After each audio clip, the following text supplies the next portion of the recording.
It's easy to ignore fake texts about overdue tolls or a delayed package, but when you see your boss's name, you give it your full attention and may even do what they ask. We didn't go far to find someone impacted by this scam. I was on deadline. I was out doing a story. Blair Sabol is one of our newer WMAR 2 News reporters. She started in December and hadn't yet met our HR director. And I get a text from Darlene, and it's to my personal number asking me if I can chat for a quick second. And I went, oh.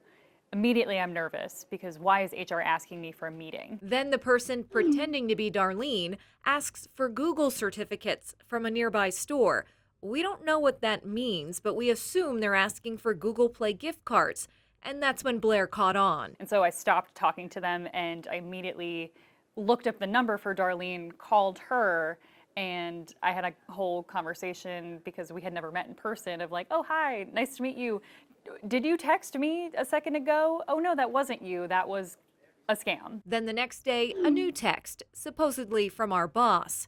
She knew not to respond, but understands how someone could fall for this. You know, I'm a new employee. I'm new to Baltimore. I've got a lot going on. Especially the job can be stressful. We're on deadline.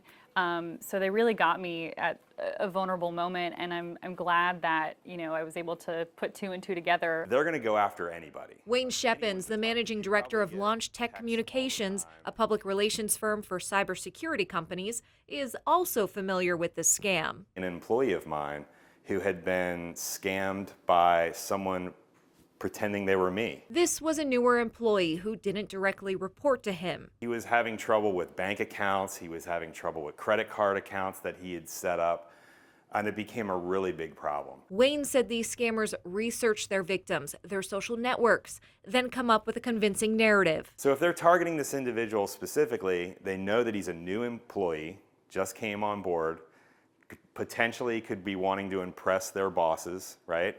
And so the initial hook might just be asking for little things, like for instance, hey, we have an event coming up. Can you go ahead and buy some gift cards? That can grow into larger asks, like an iPhone or equipment, until the victim is tapped out or discovers the ruse. The challenge is there's not a lot you can do about it. The main thing you can do is not respond right away. Look up your boss's info in the company directory or go directly to your HR department to try and verify the message. And it's not just your money at risk. The scammer could also be after sensitive company information, which is why you should never share credentials or click on any links. Mallory Safaste, WMAR 2 News.